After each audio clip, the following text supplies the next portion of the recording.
scheduled 15-round World Middleweight Championship. There's Jake LaMotta. It was a fight that was to end one of the most famous rivalries in boxing.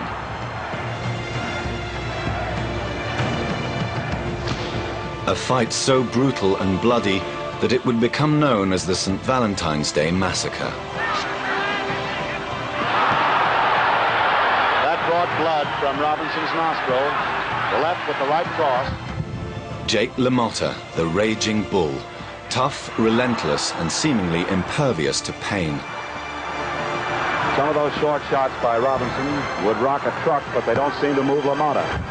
Sugar Ray Robinson, renowned for his dancing style, sleek, fast, and deadly, for many the best boxer of all time. Boy, these are all of Ray Robinson's Sunday punches. Like so many fighters, these two boxers had come from hardship and poverty. Boxing had offered them the chance of a better life. But to get here, they'd had to face the dark forces that controlled the fight game. The mob. But while Sugar Ray Robinson would rely on his pure skill, Jake LaMotta had to enter a shadowy underworld to carve a path to success. I just went right ahead and do what I thought was the best thing for me to do. And if I had to do it all over again, I would do the same thing. Boxing is the ultimate test of individual courage, but this has always left it open to exploitation. Boxing is two people in a ring. That's it. So one person taking a dive is a much easier thing to control than an entire baseball team. In such a corrupt world, losing a fight can be more profitable than winning. Whether it was a kickback at purse, whether it was a connection payoff, whether it was a fight fix, whatever it was, the mob was there. This is the story of how, throughout the history of boxing, the sport's biggest fight has been against the world of organized crime.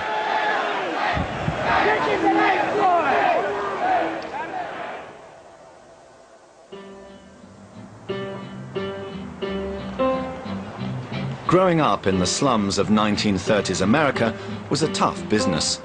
For the young Jake LaMotta, surviving in New York's Bronx meant literally fighting on the streets. I was probably the original juvenile delinquent. I was always in trouble with the law, always. I should have went to the reform school many years before I did. But once in reform school, it was boxing that saved him. Oh, I practically was born into it. It came so natural with me. I was always fighting on the streets, and when I went to reform school, my occupation in the reform school was taking care of the gym. And within the gym, there was a big bag and a small bag, and I made up my mind I wanted to become a fighter when I got older. LaMotta became a professional boxer at the age of 19. His aggressive style echoed his childhood street fighting. No one was tougher than Jake LaMotta. No one was stronger than Jake LaMotta. And he had a technique about him because he would barrage and he would aggressively charge you without getting hit. And he fought anybody. LaMotta's greatest opponent would be Sugar Ray Robinson. Born in the same year as LaMotta, he grew up in the ghettos of Detroit. Well, he grew up in a neighborhood called Black Bottom, and as he said, black because that's what we were, and bottom because that's where we were at. Rather than being drawn into petty crime, Robinson would earn money by dancing on the streets. He also developed a passion for boxing. Some kids play baseball, some play football. He grew up in a gym, boxing gym atmosphere. So that's what he liked to do, and he would do it. And he was very good at it, he found out. At that time, he was just a skinny little kid, but he developed, especially after he came to New York, into a wonderful amateur fighter. For both Robinson and LaMotta, boxing offered an escape from the poverty trap. But it also meant dealing with members of the Mafia who turned to organized crime as their way out of the same tough neighborhoods. There was a very direct dealing between mob guy and fighter. In those days, the mob guys held a special place they no longer hold. And so a certain amount of reverence built up around him.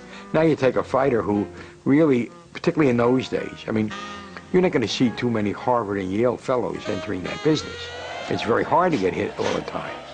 These were kids, tough kids who needed the money, who saw it as a way out of the particular ghetto that they were involved in. And the mob was a natural for them, because they appreciated those guys wearing the $1,000 suits. Those guys came from their beginnings. They were a little overwhelmed by that. At the center of this world was Frank Carbo, a feared member of the Mafia and a notorious killer. He ran the illegal gambling rackets associated with boxing. And Frankie Carbo was just a thug. You know, he was just a tough guy who made boxing his realm, just like other mobsters made the docks their realm, or liquor and cigarette imports, or narcotics or prostitution their realm. Frankie Carbo was the mobster that basically ran boxing in the 40s and into the 50s. Although Frank Carbo didn't officially manage any boxers, he had such an influence over their handlers that he was the one person who could decide who was going to fight in New York's premier arena. There was one venue, and it was called Madison Square Garden. And Carbo did business there, but nobody got close to him. Mr. Gray in his gray fedora and his very, very nicely tailored suits, and you couldn't fight in Madison Square Garden if you didn't do some sort of business. It was against this background of corruption that Jake LaMotta and Sugar Ray Robinson were proving themselves as boxers. Robinson's dancing feat had earned him a reputation as an exciting and stylish fighter, while LaMotta's bullish determination and resilience were helping to make his name. I was always bitter about being uncrowned champ for 5 years, and nobody wanted to fight me because I didn't have no mafia behind me. LaMotta's skill in the ring didn't go unnoticed. The mob knew they could make big money out of his fights and were keen to promote him on their terms. Through his brother, Joey, they tried to convince Jake that he should cooperate. I tried to avoid them. All my life I avoided them. My brother was the one that was involved with it. And he only did it for me. Bring back messages to me. Because they knew I don't want to bother with them. Carbo wanted LaMotta to throw a fight against one of his boxers, Billy Fox, and in return he promised him a shot at the title. This tough decision for LaMotta became the central theme of one of the most famous boxing films ever, Raging Bull. Now you do this for me, you understand? You tell him. I don't care how colorful he is, how great he is. He could beat all the Sugar Ray Robinsons and the Tony Janeros in the world, but he ain't gonna get a shot at that title, not without us, he ain't. Now, you're a smart kid. You go there. When LaMotta's brother delivered the message from Carbo, Jake knew it was an opportunity he couldn't refuse. But it drew him into the heart of the world he tried to avoid for so long. I wanted to get an opportunity to fight for the championship of the world. I deserved it. I was uncrowned champ for 5 years. I deserved that shot. Nobody wanted to give it to me, so I just went right ahead and do what I thought was the best thing for me to do. And if I had to do it all over again, I would do the same thing. The deal that LaMotta said he'd never make was secretly struck.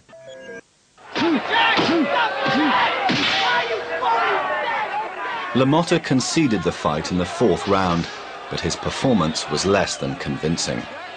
LaMotta did not pretend at all to be serious about this fight, and made it clear to everyone that he was indeed throwing the fight, which of course opened up, the fight to all kinds of investigation.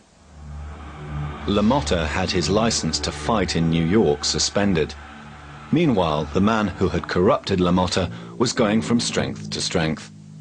Carbo increased his control over boxing through developing a friendship with the new owner of Madison Square Garden, James Norris. Norris was a multi-millionaire keen to develop his interests in boxing. He bought up the venues and secured deals for television coverage. She had a television contract in the facility to put it in for his Friday night fights, but he didn't have the fighters. And so he turned to Frankie Carbo, Mr. Gray, and they mobbed up almost every big fighter. It was a very mutually beneficial relationship. Norris tries to maintain that he was just a businessman, but he wasn't. He had undercover pieces of fighters. He was a social blue blood. He came from all sorts of money. He was fabulously wealthy, but he was a thief. He was no good. He was a criminal. In 1949, Norris set up the International Boxing Club, which would effectively run the sport throughout the 50s. The IBC, the International Boxing Club, was called the Octopus because it controlled everything. You couldn't fight. Coupled with their hold on all the major arenas, their TV contracts, and Frank Carbo threatening to break anybody's legs, that was it. They controlled everything. 2 years after throwing the fight for Carbo, LaMotta was finally given the chance to fight for the World Middleweight Championship against Marcel Cerdan. In round 9, LaMotta, always a great puncher, stays close, trying to minimize Cerdan's right. LaMotta in dark trunks with the white waistband sends his victory, but the gallant Frenchman won't give up, trying to get one punch home that will end it all. But LaMotta, who can give it as well as take it, steps up the pace. And although he respects Cerdan, he wants that title. The end comes dramatically in the 10th round when Cerdan cannot answer the bell. His left arm, injured in the fall of the first round, proves Cerdan's undoing, and Jake LaMotta is the new middleweight champion. When I finally won the title from Marcel Cerdan, wow, celebration in the Bronx and the car parade and everything, it was a great, great feeling.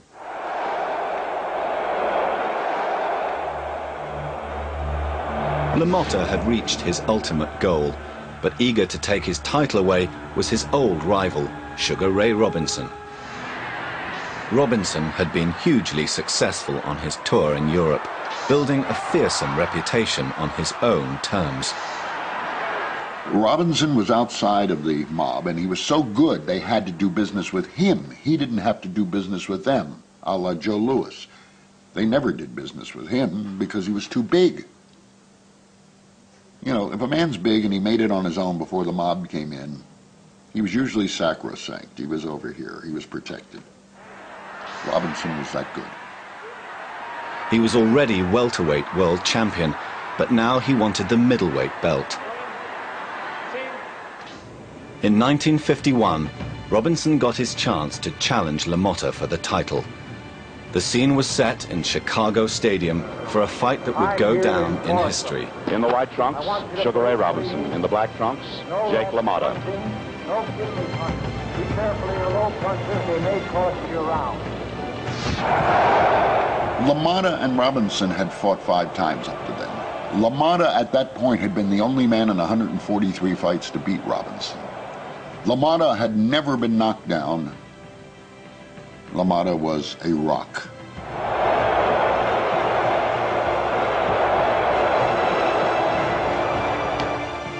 Robinson could punch. He liked to be like a will-o'-the-wisp. He's here, he's there, he's moving to this side, he's moving to that side. He pulls back, he sticks his chin out, pulls it back, and then suddenly he throws a combination, and it's bing, bang, boom, like that, so fast you barely see it. It's like machine gun fire. As they say that, Ray Robinson lands a nice combination. I thought that LaMotta may have won the first round. Robinson definitely won 2 and 3, and I thought LaMotta might have won the 4th, so it's a fairly close fight here. Every once in a while he would stop running, stay still, and stop throwing punches real fast. And you see LaMotta trying to finish his fight off. What courage! He lands the right hand. He nails him with the left hook, another left hook, the right hand. And it was a war. It was a war. It was a war. What a terrific fight this has turned out to be. LaMotta, no quitting him. The barrage of punches that LaMotta threw in the 11th round took its toll, but not so much on Robinson as on LaMotta himself, who began to tire. Look at the shots taken to that face, and the way that left arm is hanging, it's just target practice. And the right hand crashes to the jaw of Jake LaMotta. LaMotta wants to hold the left hand high, but he can't. Look at him bang those ribs again. Oh, I can feel it myself. Oh, another one right on top of the ribs, and then just drops the elbow LaMotta's strength started to ebb. Whether it was his training regimen of having to get his weight down, whether it was the punches that Robinson was landing because his leverage was unbelievable. From then on in, he just used LaMotta as a punching bag. He became a human punching bag. Middleweight champ having all kinds of trouble. LaMotta, you can just feel wants so bad, but notice he's being backed out for the first time in the fight. LaMotta's best punch was a left jaw to the right glove. He was just taking punch after punch after punch. And the 13th round was one of the most one-sided, using a Muhammad Ali phrase, ass whoopings you have ever seen. I'll tell you, Jake is not short on courage, but he's lacking in the boxing ability. He does not lack in desire. They call him the nickname, the Raging Bull. You can see why. I said it before, it would take a knife to the heart to drop this man. Look at the right hand landing. Jake cannot keep his left hand up, and he really doesn't want to lift his left elbow because of all things.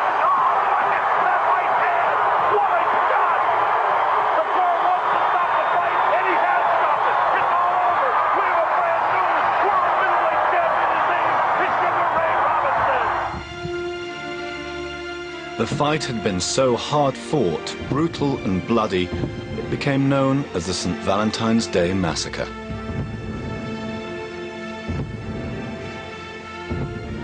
And yet LaMotta didn't go down, which was his pride then and is still his pride.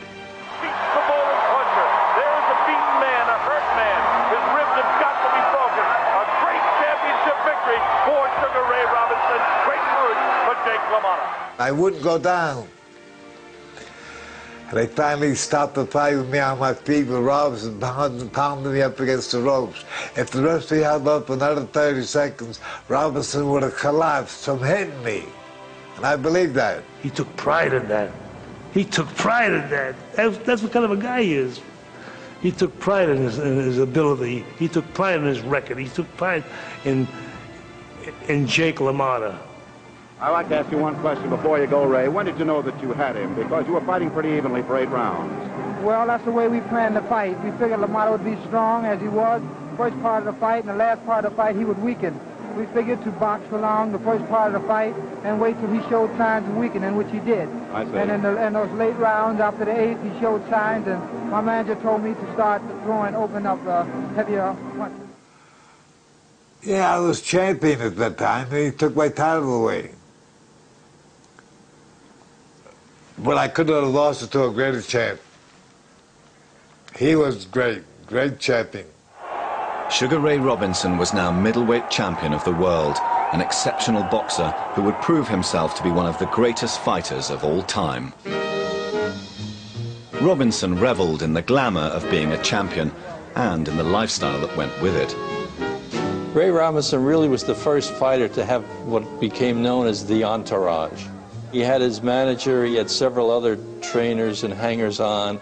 He had his golf pro, he had his hairdresser, he would have his wife, and there would be a dozen, 15 people on as part of his party. And we think now of Muhammad Ali's entourage, but all that started with Sugar Ray. He enjoyed the role of showman so much that he retired from boxing in 1952 to try and make a career as a dancer.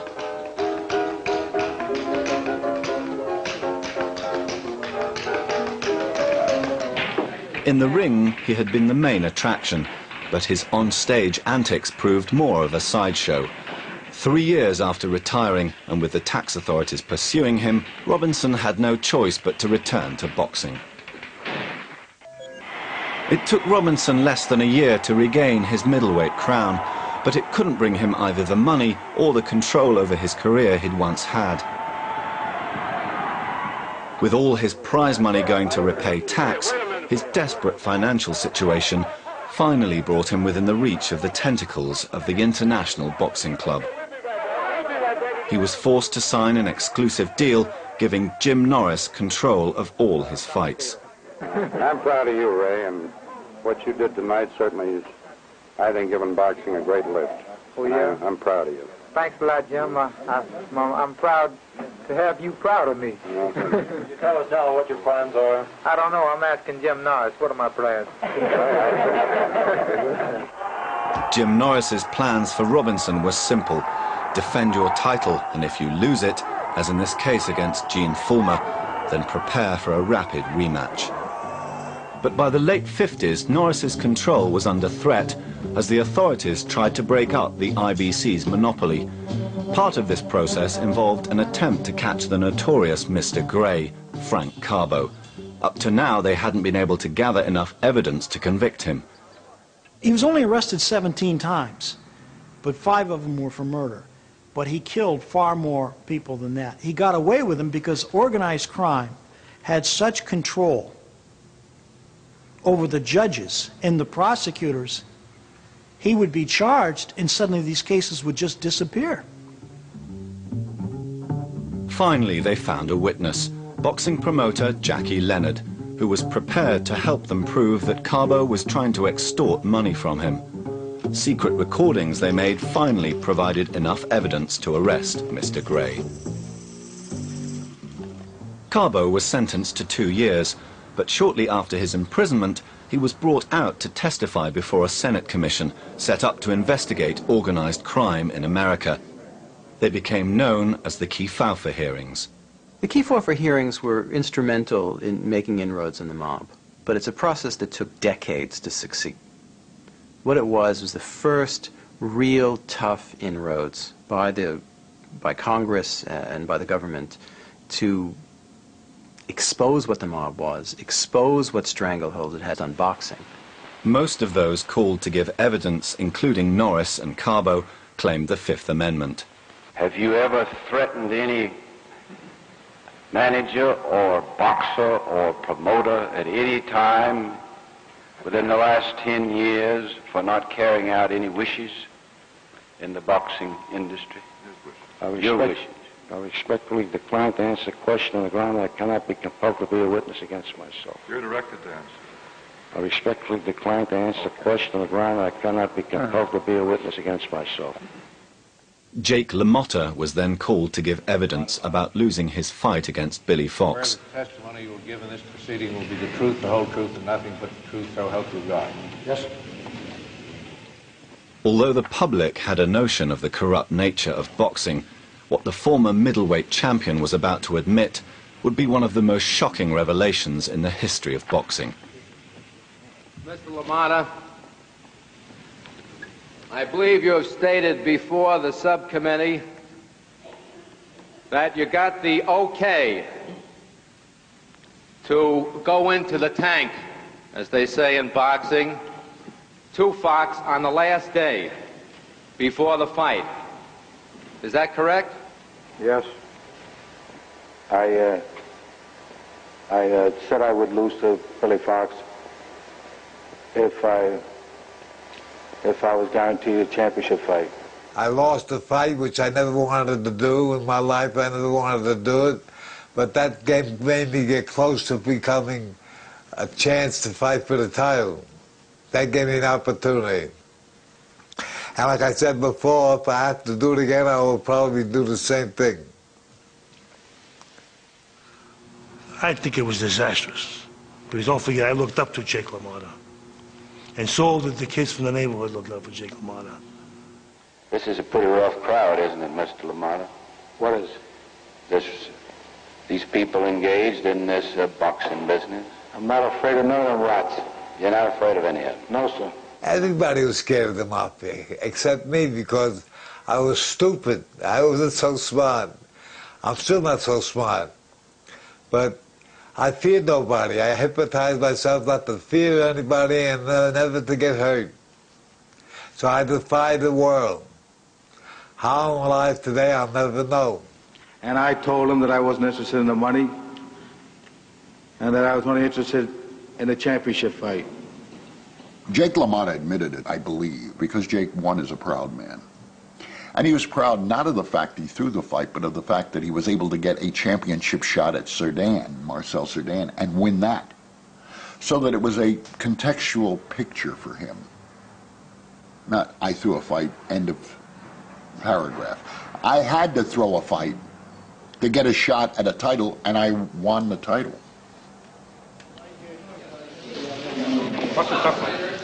Enough evidence had mounted up against Frank Carbo to finally sentence him to 25 years. He would spend most of the rest of his life in jail. But if the authorities thought that prison would end Carbo's influence over boxing, they were wrong. Despite being behind bars, he continued to profit from the fight game.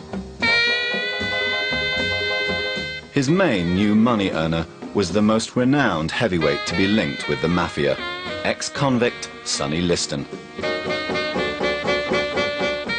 Sonny Liston was enormous, and Sonny Liston was a good athlete, and Sonny Liston learned how to fight in jail. And when he finished beating everybody up in jail, he was finally allowed to start beating people up in prize rings outside of jail. Liston was a tremendous fighter. Liston was around today, he'd have a party. I mean, destroy everything. This guy was a destroyer. The American media demonized Liston, especially when he challenged the popular and charismatic reigning heavyweight champion, Floyd Patterson.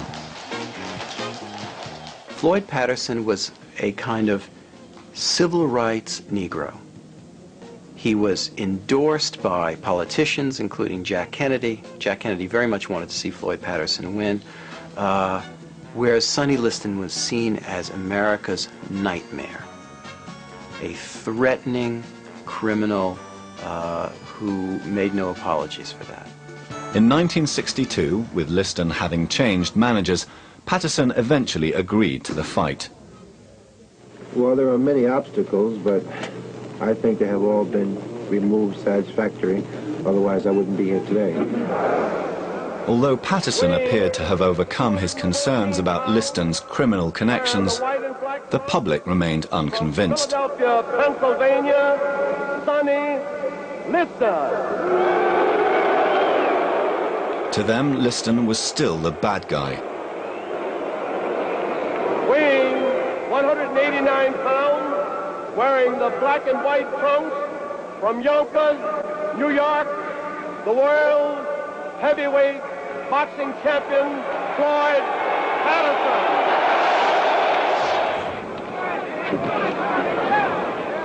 Despite the overwhelming public support for Patterson, it quickly became clear that he was no match for Liston. Patterson seems to be hurt on the ropes. He is! Left to the body and a left hook. It's all over. It's all over in the first round.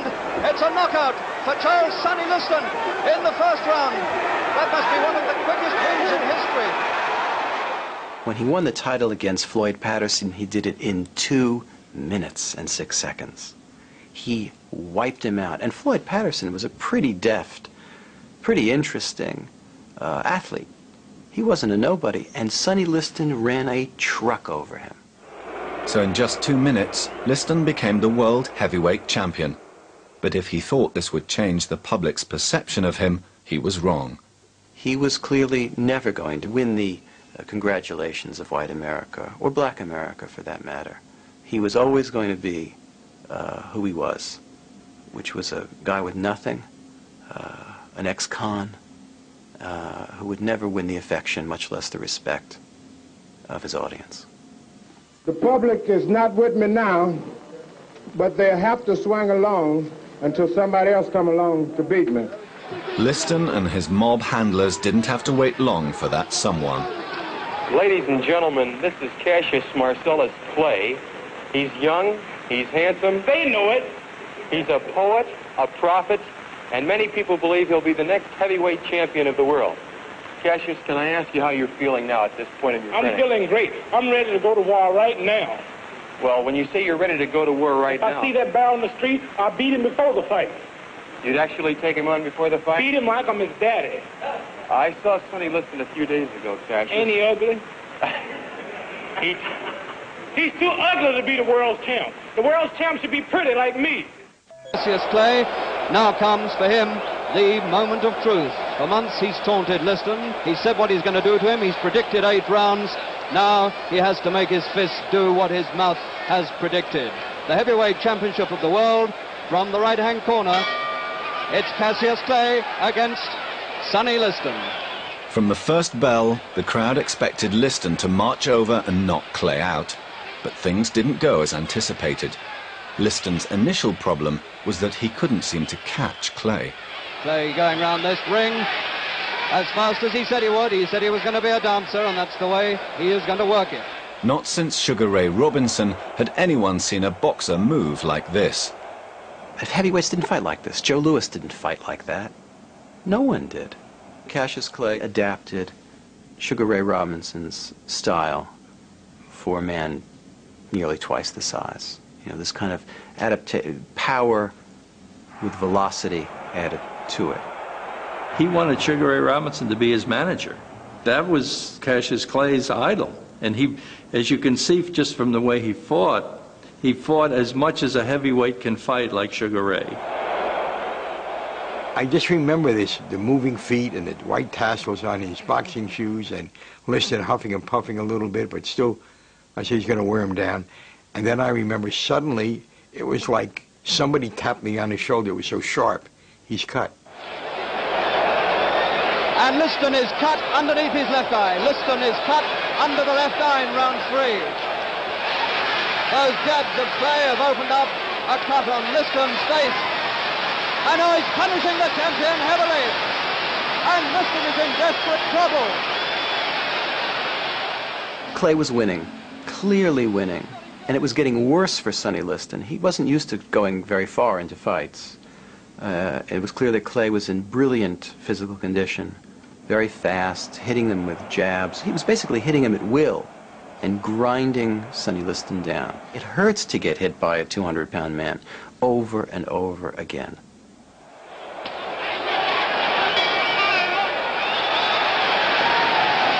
Four rounds and Clay goes to his corner looking a little bit tired. But then at the end of the 4th round, it was Clay who seemed to have a problem. And now Clay is screwing up his eyes in pain. Something on the gloves they're complaining has got into his eyes. Both eyes were burning. I put my finger in his eye and I put it in my eye, it burnt.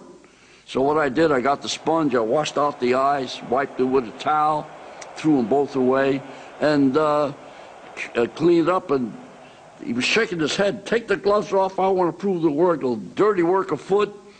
And I see the referee coming towards the car. I says, get up. I got him up, and he's shaking his head.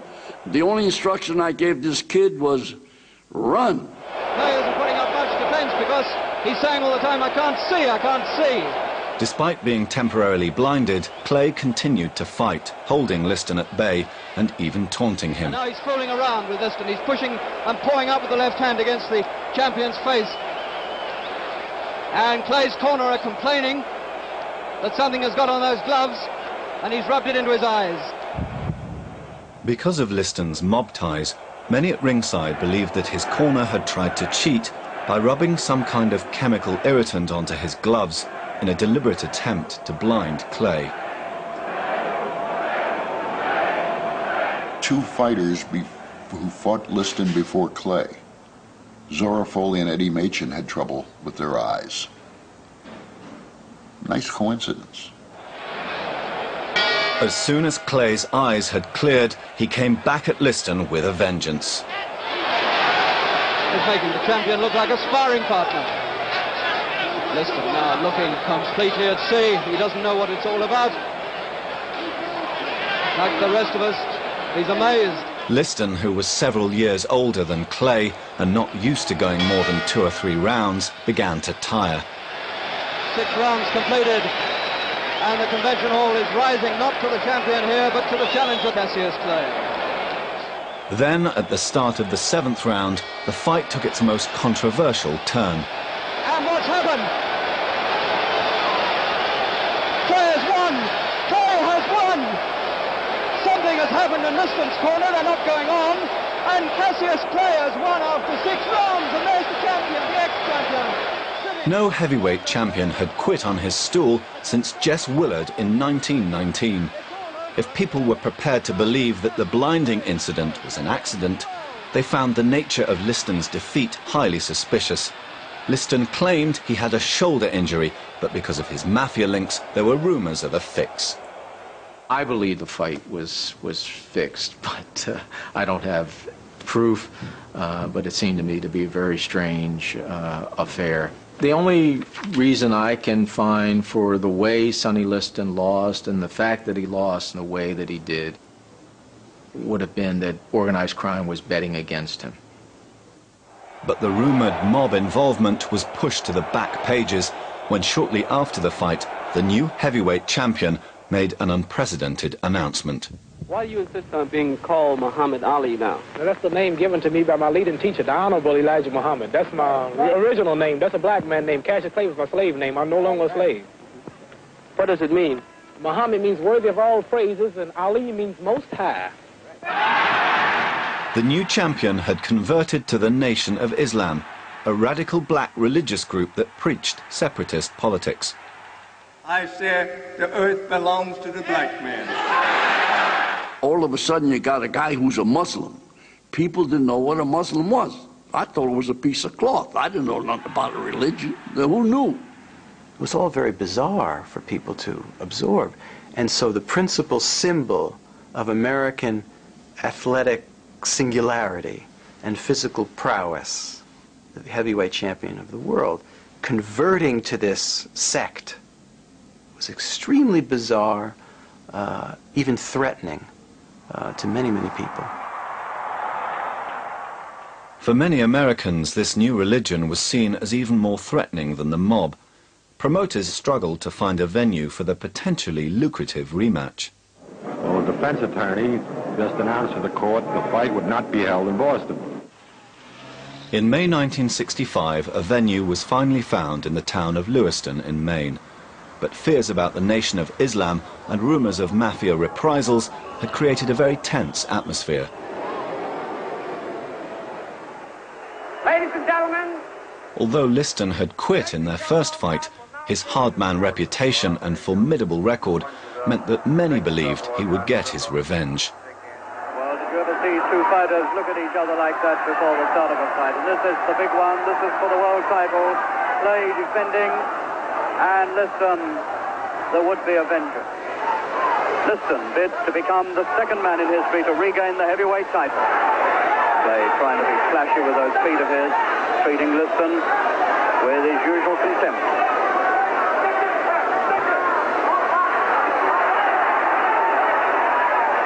Gloves down, look at those hands, right down. This is foolish, his hands right down to his thighs, and just using his feet to keep out of trouble.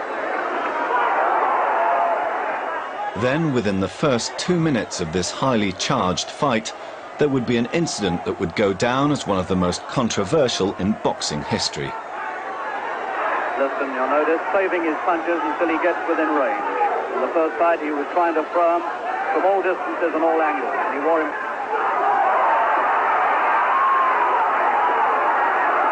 And he's over. I don't know what happened there. When Ali threw the punch, he was right above me, and I could see but his back was to me, and I could see his shoulder move, but I technically never saw the punch land. Referred to as the phantom punch, it happened so quickly that the crowd immediately thought that Liston was faking. The guys that complained about that were biting on a hot dog, or they had to go to the ladies' room or the men's room. See, it just happened like that. What happened, hon, was a simple move. Liston moved, missed the jab. My guy slid to the right, hit him on a right-hand shot in the temple, and the guy never recovered. Everyone has their theory about the so-called phantom punch, but now, using special techniques, we can view the footage from a new angle and see clearly for the first time exactly what kind of blow floored Liston.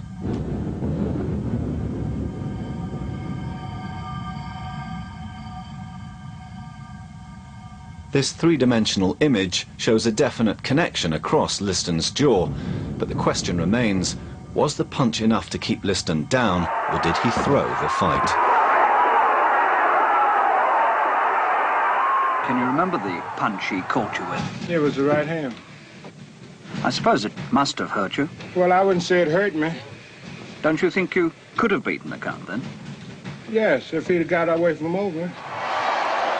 Under the rules of boxing, the referee should have halted the count until Ali was in a neutral corner. But Jersey Joe Walcott, a better boxer than he was a referee, lost control of Ali and of the count. Seemingly confused by the whole situation, he left the boxers to listen to the judgment of one of the reporters at ringside, who told him Liston had had more than 10 seconds on the canvas. Did you see the fight? Well, how can a man get up when he's standing over you? If you get up, you're going to have to use your hand, right? So how am I going to protect myself and get up too? Despite Liston's complaints about the incompetence of the referee, many people were convinced it was a fix, a gambling coup set up by the mob. And he's over. I don't know what happened there. He hardly seemed to touch him, and Liston can't get up. They tried to say it was a fix. Then they're saying that the judge was a fix. They're saying that the referee was phony. They're saying that my managers are phony, Angelo Dundee. They're saying the Liston's people are phony. They're saying that the state commissioner's phony. And couldn't nobody pull no fix before the world like that. Whether a fix or not, it marked another step in the decline of the Mafia's influence over boxing. It also marked the beginning of the end for Sonny Liston. If America could ever forgive him before for being as mobbed up and as recalcitrant and as sullen as he was, they didn't forgive him now because he was that terrible thing that you're not allowed to be in, whether it's in American life or British life, and that's a loser. He had now lost twice in a row, and he'd lost under suspicious circumstances. Although Liston returned to the ring for a further 16 bouts, he would never fight for the title again.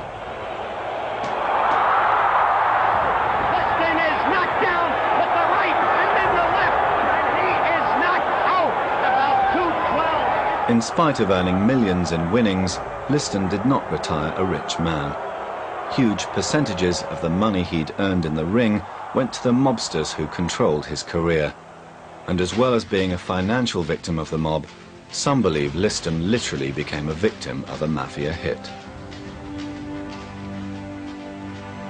To this day, there are people that think that, in fact, either he owed money or he had crossed somebody or other in Las Vegas, where he was living at the time, typically, and that he might have been murdered. Again, it's shadowy. Might he have been involved in something involving drugs, and that's why he was done away with? That's very possible. Sonny Liston was a guy with many compartments in his life, and the one constant was the dark side never went away. Meanwhile, Muhammad Ali would go on to become a boxing legend. Like his idol, Sugar Ray Robinson, Ali had taken his own way to the World Championship. In the same year as the so-called Phantom Punch, Robinson finally announced his retirement at the age of 45. Since first winning the middleweight title from Jake LaMotta, Robinson had gone on to become champion a total of 5 times. Altogether, he had fought 200 professional fights, winning 175 of them. Pound for pound, he's considered to be the greatest fighter of all time. The Madison Square Garden had a night for him, and they brought in the fighters he had won the middleweight title from and presented him with this huge trophy. I think the trophy said the world's greatest fighter. And, you know, he got a tremendous applause, and everybody hugged him and made a big fuss over him. But one person who wasn't allowed into the ring to acknowledge Robinson's greatness that night was his old rival, Jake LaMotta. Despite the fact that they'd fought 6 thrilling bouts, the boxing world still hadn't forgiven LaMotta for throwing the fight against Fox almost 20 years earlier. They didn't invite me because I admitted so to the fight. I was upset. Sure was upset. Because I was the main guy. He fought me 6 times. And they were all close fights. You don't fight 6 times unless they're close. They were wars. LaMotta and Robinson had fought their epic bouts at a time when the Mafia ran the fight game. But after the Kefauver hearings and the demise of Sonny Liston, the mob had lost its grip on the boxing world. The most notorious era in the sport's history was over. But for many, boxing will always remain a dirty business.